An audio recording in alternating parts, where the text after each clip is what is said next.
সেই 3টে এতিম বাচ্চাদের বাড়ি চলে আসলাম। আমাদের সেই আপা আমেরিকা প্রবাসী, তার মাধ্যমে আমার কাছে 1000 টাকা দিয়েছিল। আমি 1000 টাকার বাজার করে দিয়েছি।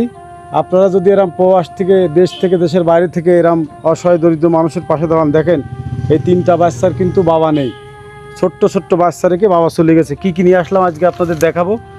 এই যে 1 লিটার সয়াবিন তেল, 1 কেজি বুটির ডাল, 1 কেজি মুসুরির ডাল, আর হাফ কেজি মুগ ডাল, একটা খাওয়ার লবণ, একটা রান্না করা লবণ, আর এর ভিতরে আছে একটা সাবান। এই সাবান আছে একটা। আর এই জায়গায় আছে 100 টাকার আছে আপনার রসুন, আর 100 গ্রাম শুকনো ঝাল আছে, হাফ কেজি কাঁচা ঝাল আছে, আর 2 কেজি পেঁয়াজ আছে। আর এই জায়গায় আছে 5 কেজি আলু।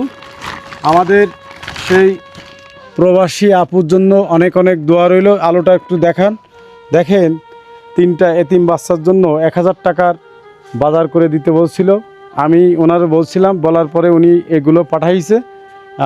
আপনি যে আপু পাঠাইছে, আপনি তার জন্য একটু দোয়া করে দেবেন ইনশাল্লাহ অবশ্যই আল্লাহ যেন আবারও আপনাদের পাশে দাঁড়াতে পারে। ইনশাল্লাহ অবশ্যই দাঁড়াতে পারবে, মানে আল্লাহ তার